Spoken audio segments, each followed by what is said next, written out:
Plus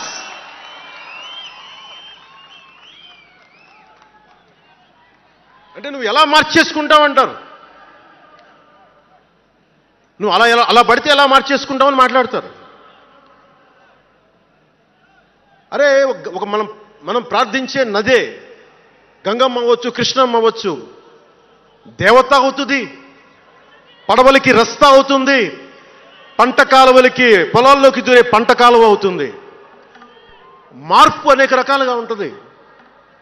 ఇక్కడ నువ్వు గంగని నదిగా చేసావు, ఇక్కడ నువ్వు స్నానం చేయకూడదంటే కుదరదు. చాలా విభిన్నంగా చూడాలి. నేను మార్పు కోసం వచ్చిన వాడిని, ఓట్ల కోసం వచ్చిన వాడిని కాదు. అంటే ఇన్ని మాట్లాడే ఈ ఇంగ్లీష్ పేపర్ వాళ్ళకి I want to give you an example. Who said Pawan Kalyan changes from left, right and center? Let me tell you this. One example from one of your journalist brotherhood, from your journalist brethren, Sri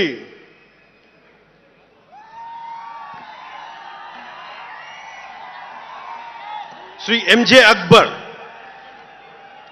He wrote a book called Riot After Riot.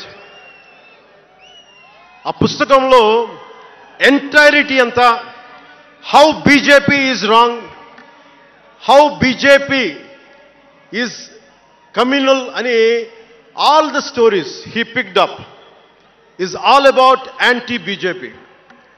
But in 2014 same mister MJ Akbar has become MP for BJP. బీజేపీని తిట్టిన వ్యక్తే కాంగ్రెస్లో ఉండి బీజేపీకి వెళ్ళి మారగలిగినప్పుడు తప్పులేదు, కానీ నేను ఇన్ని రకాలుగా మాట్లాడితే తప్పు అయిపోయింది అది. అంటే ఇది let me tell you, I blended the best of everybody. I have tested it on my self personally and applied to the party. That's why we got 100% striking rate.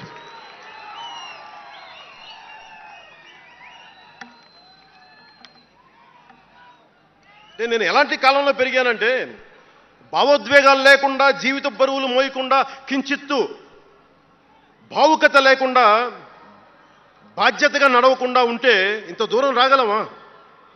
జీవితంలో నిన్న కాగితాళంగా ఎలా జరిగిపోతాయి? అంత ఫ్లూక్ అండి అంటే 21 సీట్లతో 100% వచ్చేస్తామా?